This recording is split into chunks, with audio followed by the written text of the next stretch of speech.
to begin? Where to begin? With the clamor of swords, the blood-soaked streets of Rome, or the inevitable betrayal? No, let's start where all stories begin, at the beginning. I, Aulus Vitellius, the forgotten emperor, the butt of jokes in Rome's taverns, the subject of sneers in senatorial gossip, was born into this world like anyone else, screaming, kicking, and, as some would later say, demanding wine. It was the year 15 AD, when Rome was still basking in the so-called Golden Age under Augustus's successor, Tiberius. Oh, the irony. I came from a family of some standing, at least by Rome's hypocritical standards. My father, Lucius Vitellius, was an honest man, yes, I can hear you scoffing, and a capable administrator who had the trust of Emperor Claudius himself. He was a leader, a friend to the emperor, a man of virtue. Or so I was told repeatedly at every dinner where I dared to leave my vegetables untouched. "Look at your father, Aulus," my mother would say, her voice dripping with the syrupy sweetness of maternal disappointment. "An honest man, a true Roman. And you, what will you be?" Ah, what indeed? I was not destined to be a true Roman, if by that they meant toiling in the shadows of greater men. I was born in Nuceria, a modest little town in Campania near Naples that, like me, was often overlooked by the larger, louder, and more pretentious parts of the empire. My upbringing was typical for a boy of my class, educated in rhetoric and philosophy, taught the ways of the gods and the politics of men. But let's not pretend I was molded by the philosophies of Stoics or tempered by the teachings of Seneca. No, I learned my lessons in the darker corners of Rome, where whispers of power and ambition carried more weight than any lecture on virtue. My family, while proud, was also a burden. Being the son of Lucius Vitellius came with expectations heavier than any laurel wreath. "You must be like your father," they said. "Serve the empire. Earn your honors." But I wasn't my father, was I? No, I was something far more. Interesting, Aulus Vitellius, the man who would be emperor. The man who would challenge the very fabric of Rome's hypocrisy and be crushed under its weight. But I digress. My early years were spent navigating the treacherous waters of Roman politics, even before I knew what treachery truly meant. My education, a means to an end. My family, a stepping stone, or perhaps a stumbling block, depending on who you ask. I was taught to read and write, yes, but more importantly, I was taught to observe, to watch as Rome's great men bickered and schemed, to see the cracks in the marble of the Senate, the fear in the eyes of so-called noble generals. Even then, I knew my time would come. I could see it in the way they dismissed me, a fat boy with a father's name, nothing more. But I knew better. The boy from Nuceria would be remembered, not as another pawn in Rome's cruel game, but as a player in his own right. Do you sense the irony yet? How a man born to be nothing became something. How the son of Lucius Vitellius would one day take the throne. Ah, but that is a tale for another time. For now, let us linger here, in the simplicity of my youth, where the future was still unwritten and the swords were still sheathed. And just wait, there's more to come. The rise, the reign, the inevitable fall. But before we get to the blood and betrayal, let's take a closer look at how a fat boy from Nuceria became Rome's most unlikely emperor, and why, despite it all, I would do it all over again. Stay tuned, dear traveler. You won't want to miss what happens next. And so, my journey to the throne began. Ah, the irony! Aulus Vitellius, the man deemed too soft for politics, too gluttonous for command, would soon find himself at the heart of Rome's most savage game, the imperial succession. The year was 68 AD, and Rome was on the precipice of chaos. Nero, the mad artist emperor, had sung his last verse, and the empire was suddenly without its master. I can still hear the whispers in the Senate, the panicked cries of governors and generals scrambling for a piece of the imperial pie. And in the midst of it all, there was me, a humble governor of Lower Germany, content with my wine and banquets. But contentment is a dangerous thing in Rome. Just as you think you've found your place, fate, or perhaps fortune, that fickle goddess throws you into the fray. I was in my mid-50s by then, a man who had seen enough of Rome's cruel games to know better than to play them. My career had been unremarkable. A praetor here, a consul there, always hovering in the background of greater men's ambitions.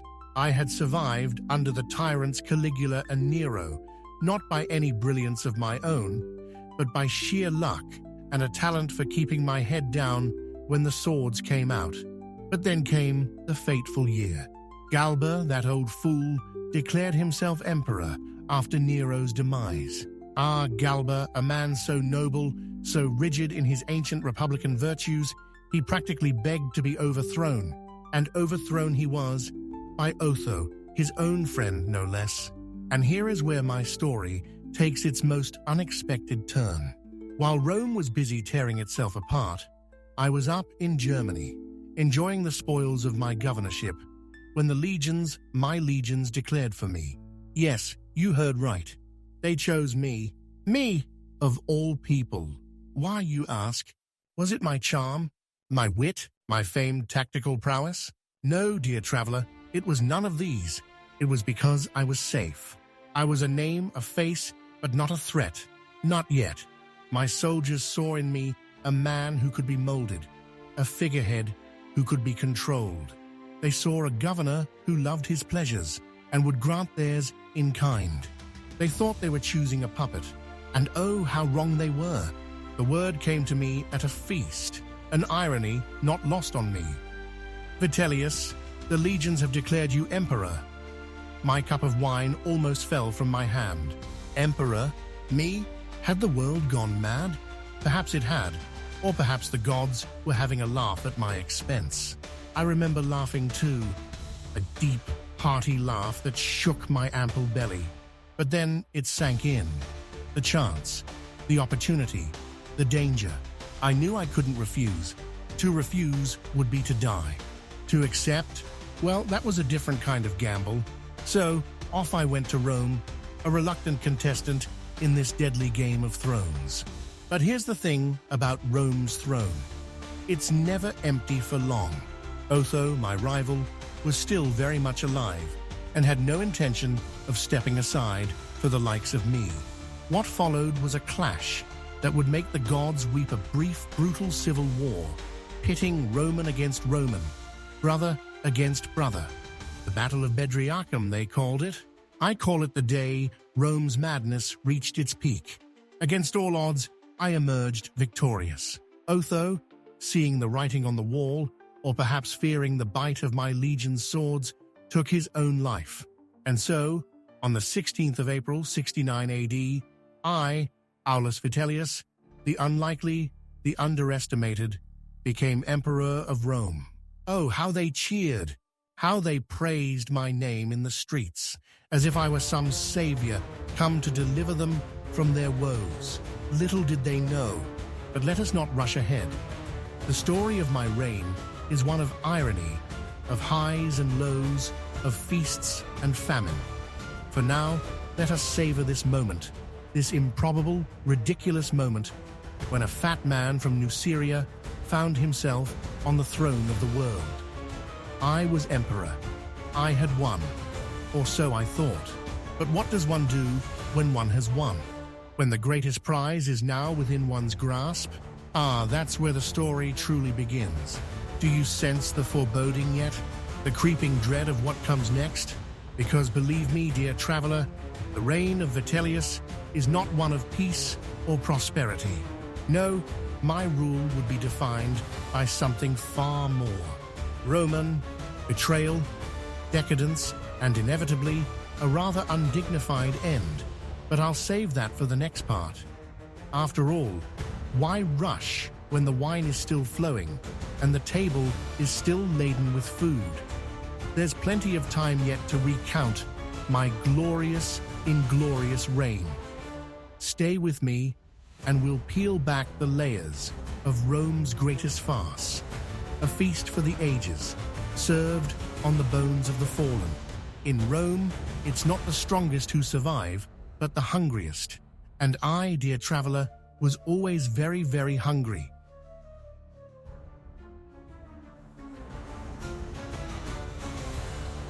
Ah, the reign, my reign. The moment I ascended the throne, the moment I thought I had finally seized the power that had eluded me for so long. But power, as it turns out, is a fickle mistress, one that would soon turn her back on me. Let me take you back to the year 69 AD, the infamous year of the four emperors. A year so chaotic that it made Nero's pyromaniac escapades seem like mere child's play. And there I was, Aulus Vitellius, the second to last emperor in this parade of folly. What changed when I took the throne, you ask? Oh, where do I begin? My predecessor Otho was a man of refinement, or so he liked to believe.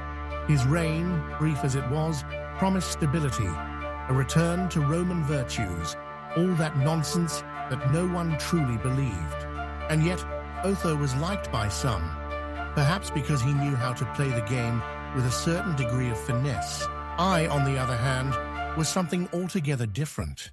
When I arrived in Rome, I brought with me not promises of stability or a return to virtue, but the kind of feasting that made even Nero's infamous banquets look like modest affairs. You see, I've always believed in giving the people what they wanted. And what do people want more than bread and circuses? Well, in my case, it was more like wine and debauchery. And so, the feasts began, the likes of which Rome had never seen. Days of gluttony, nights of revelry, my court became a carnival of excess. Now my critics, those self-righteous senators who still whisper their disdain in the dark corners of Rome's alleys, would have you believe that my indulgences were a sign of weakness, a sign that I was not fit to rule. They would point to the decline in discipline among the legions, the dwindling treasury, the rampant corruption that seemed to blossom overnight under my reign. They would contrast me with the noble Vespasian, the general who would eventually claim the throne and bring back some semblance of order. They would tell you that under Vitellius, Rome faltered. But let's be honest here, shall we? Rome was faltering long before I came along. Did I indulge? Of course. Did I feed the people's baser desires instead of their nobler aspirations? Absolutely. But was that any worse than the endless purges of Tiberius, the madness of Caligula, or the sadistic whims of Nero? I think not. I merely played the role I was given, the role of a man who saw the truth about Rome, that the empire was a bloated beast, hungry and desperate, clinging to the last vestiges of its former glory.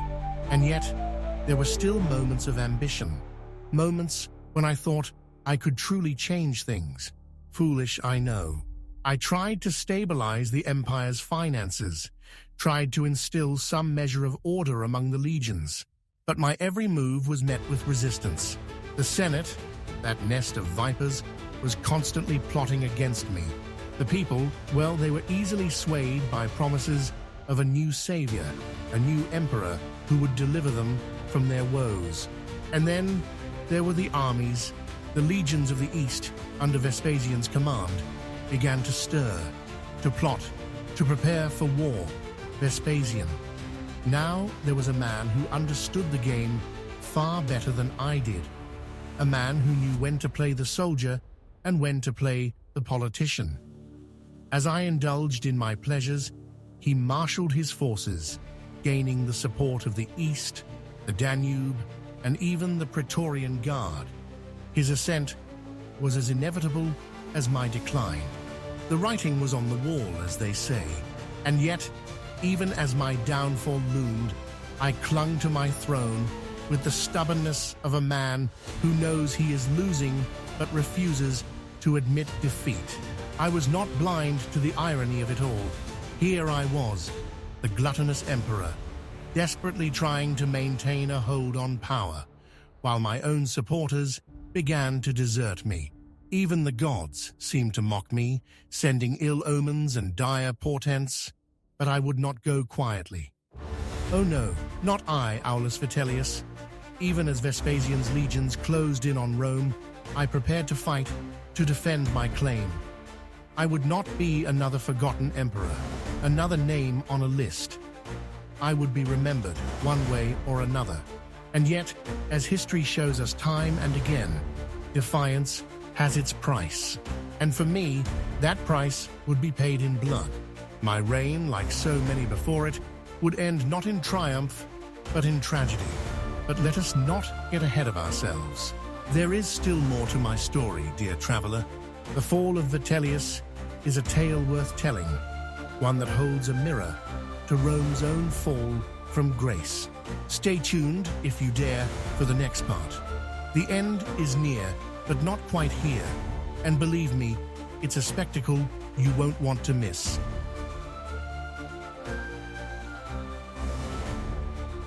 And so, the end arrived, as it always does, with the sound of marching feet and the cries of betrayal echoing through the streets of Rome.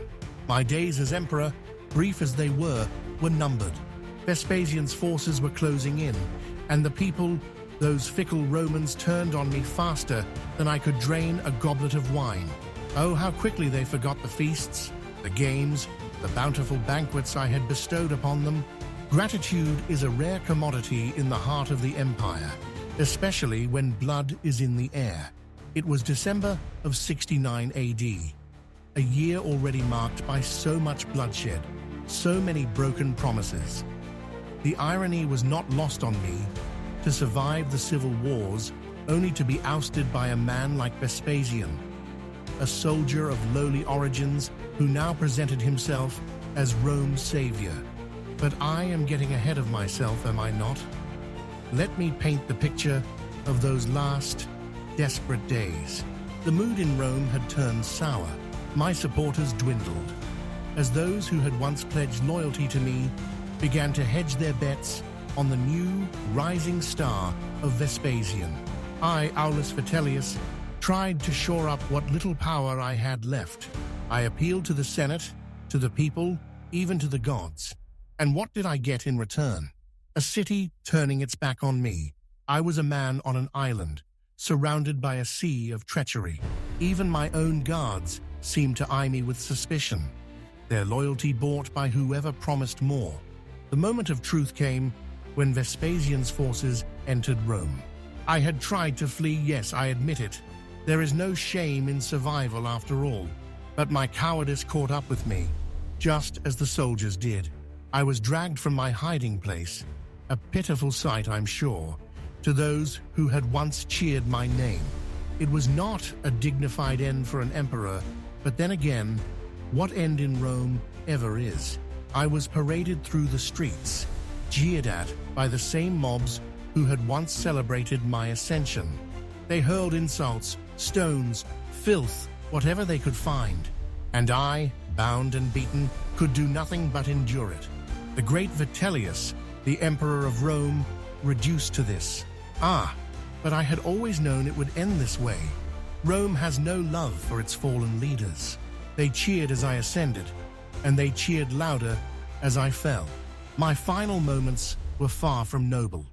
They dragged me to the Gemonian stairs, a fitting place for an emperor's demise, don't you think? My death, like my life, was a spectacle. They beat me, mocked me, spit on me, but I did not beg. No, I faced my end with the same stubborn pride that had seen me through so many feasts and battles. I stared down my executioners, my mind racing with 1,000 thoughts, 1,000 regrets. The life I had lived, the choices I had made. Would I change any of it? I wondered. Would I do things differently if given the chance? And then, just like that, it was over. My body, beaten and broken, was tossed into the Tiber as if I were nothing more than refuse. My reign was finished, my name destined to be a footnote in Rome's bloody history. But my story, I dare say, was far from over. For what is death, really? But another chapter in the tale of Rome's endless thirst for power. And so, dear traveler, I leave you with this image. A broken man, an emperor undone by the very city he tried to rule. Was my death a tragedy? A comedy? Perhaps both, perhaps neither. But one thing is certain. In Rome, every rise is met with a fall, every ascent with a plunge. And mine, it seems, was no different. But do not turn away just yet. There is still more to ponder, more to dissect. For even in death, there is legacy.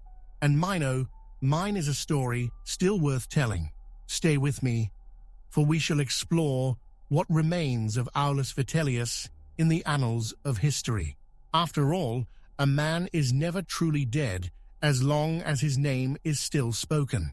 And I intend to keep mine alive, no matter the cost.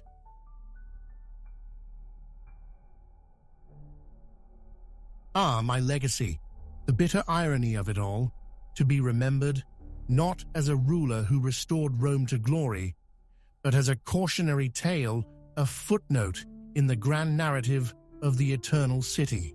As I stand on the other side of death, looking back on my reign, I can't help but wonder, what is a legacy really?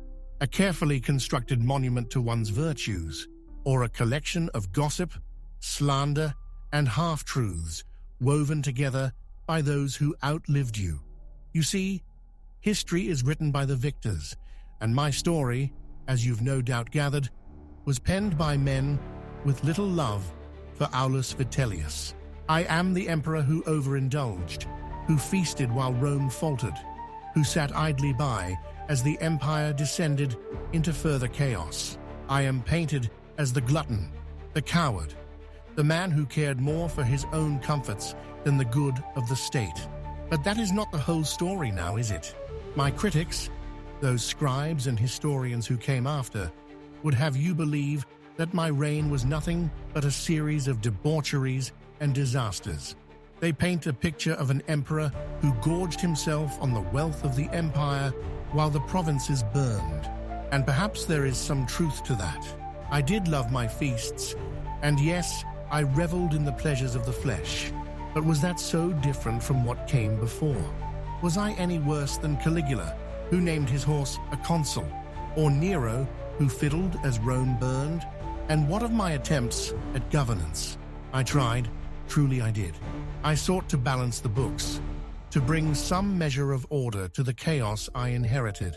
But I was not given the time, the chance to prove myself. Vespasian's swift rise, his quick consolidation of power, ensured that my reign would be brief, my name forever tarnished by his subsequent propaganda. They say he was the savior, the restorer of order, and I was the mad interlude, the necessary chaos before the calm. But let us not forget the truth behind these convenient narratives. Vespasian was no saint. He was a man like any other, ambitious and cunning, willing to spill blood to seize the purple.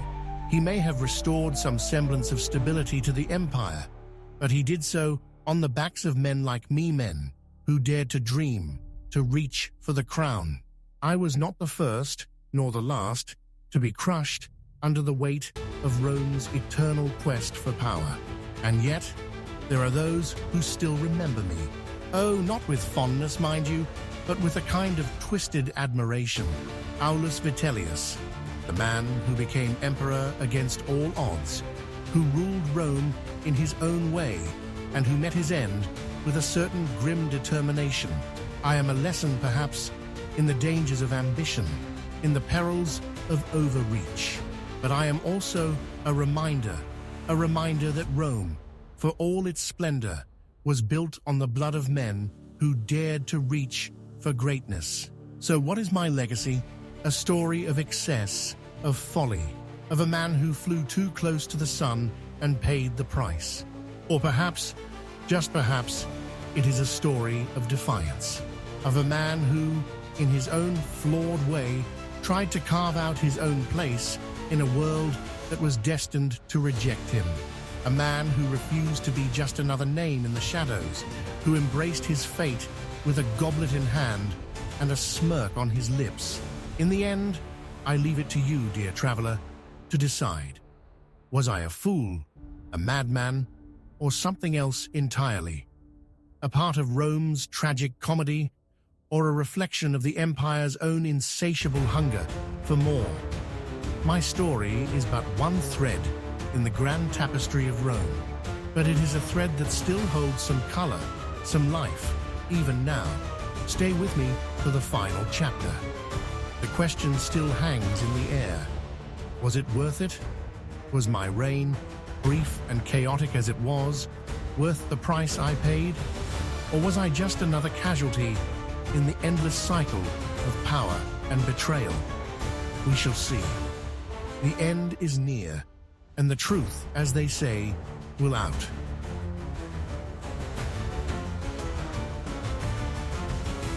And so, we come to the final act. The curtain falls, and I am left alone on the stage of history, pondering the ultimate question. Was it worth it? Was the struggle, the bloodshed, the endless nights of plotting and feasting worth the fleeting taste of power? The brief moment on the throne of the greatest empire the world had ever known? If I were to tell you it was all worth it, that every betrayal, every indignity, every desperate gasp for survival was justified by the mere fact of my reign, you might laugh. Or perhaps you might pity me, thinking me a fool who never understood the true nature of the game I was playing. And maybe you'd be right, but consider this. Every emperor, from the best to the worst, knew deep down that their time was limited, their grasp on power tenuous at best. Rome chews up its rulers and spits them out. What separates the great from the terrible is not some divine favor or hidden wisdom, but often just the whim of fortune, the luck of timing, and the skill to seize the moment. I often think about the concepts of equality, freedom, liberty, and democracy ideals the Greeks loved to pontificate about, and which we Romans, with our republic, once paid some lip service to. But let's be honest, Rome was never about freedom or democracy in the way you might imagine it today. It was about power, who had it, who wanted it, and who was willing to do whatever it took to get it. Equality? There's no equality in the streets of Rome, in the Senate, or on the battlefield. There is only strength and the will to use it. Yet even I, Aulus Vitellius, the so-called gluttonous emperor, believed in some form of fairness. I knew the common people needed their bread and circuses, their distractions from the endless grind of existence. I gave them that. I fed them, I entertained them, and for a time, I was their champion.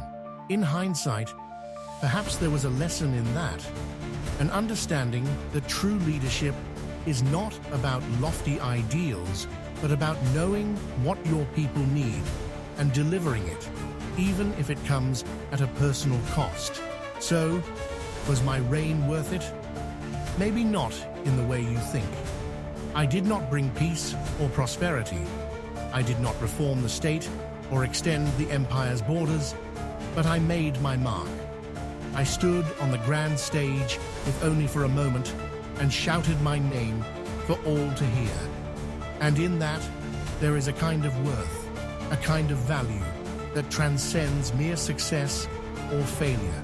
As I look back, I see that my reign was a reflection of Rome itself, chaotic, indulgent, often brutal, but always striving, always reaching for something just out of grasp.